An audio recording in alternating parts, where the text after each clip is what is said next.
Donc je m'intéresse à la dispersion des métaux dans l'environnement. Il faut savoir que nous avons beaucoup de mines à ciel ouvert ou des zones naturellement érodées, et lorsqu'il pleut, le ruissellement colore les cours d'eau en aval de ces zones dénudées d'une couleur rouge qui reflète une grande quantité de particules qui ont été transportées vers les cours d'eau. On a pu observer que lorsqu'il y a une forte turbidité, une forte coloration de ces cours d'eau, eh bien, on a des concentrations en métaux qui augmentent. Donc moi, je m'intéresse justement à suivre la qualité de l'eau des eaux douces en Nouvelle-Calédonie. Bonjour, je suis donc enseignant-chercheur contractuel au sein du laboratoire ISEA et je travaille avec des collègues du labo justement sur un système qui se trouvait être un ancien système de fleuves et de lacs qui existait il y a quelques millions d'années au sud de la Nouvelle-Calédonie.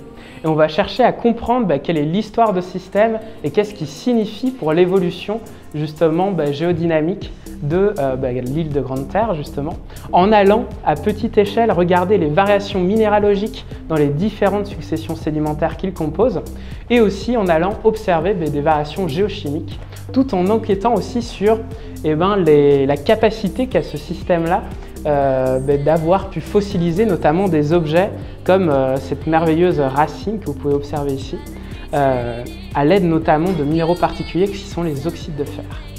Bonjour, je suis en première année de thèse ici à l'ICEA, à l'Université de la Nouvelle-Calédonie. Je suis sous la tutelle de Cyril Marchand et je travaille sur la dynamique des contaminants dans les mangroves urbaines. Et donc je travaille sur les métaux lourds et les hydrocarbures dans les mangroves de Dambéa. Et ici même, je m'occupais de broyer mes échantillons de feuilles pour pouvoir ensuite analyser les teneurs en métaux dans ces feuilles.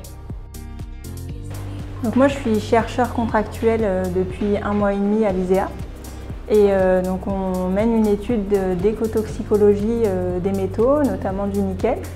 Et là l'idée c'est d'exposer différents organismes d'eau douce à différentes concentrations en métaux dont le nickel, cobalt et chrome pour ensuite faire une norme écotoxicologique des métaux en Nouvelle-Calédonie. Donc récemment on est parti sur le terrain pour prélever du zooplancton dans le sud du côté d'IAT. Et avec ce zooplancton, on a isolé différentes espèces et on va regarder leur cycle de vie, donc voir s'ils ont des descendants, isoler chaque descendant et une fois qu'on aura isolé assez d'espèces, on va tester nos fameux métaux sur chaque organisme.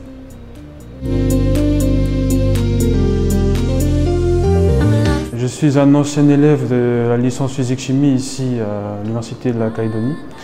Et je suis revenu pour un stage de master sur la leptospire, en particulier sur les conditions de survie de cette bactérie.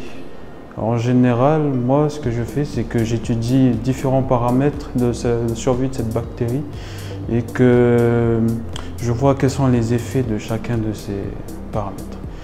Et du coup, ce que j'ai fait tout à l'heure, c'est que j'ai fait un test avec mon colorant qui servira à voir si ma bactérie est vivante ou pas. Si elle est vivante, le colorant vire au rose. Si elle est morte, le colorant reste bleu.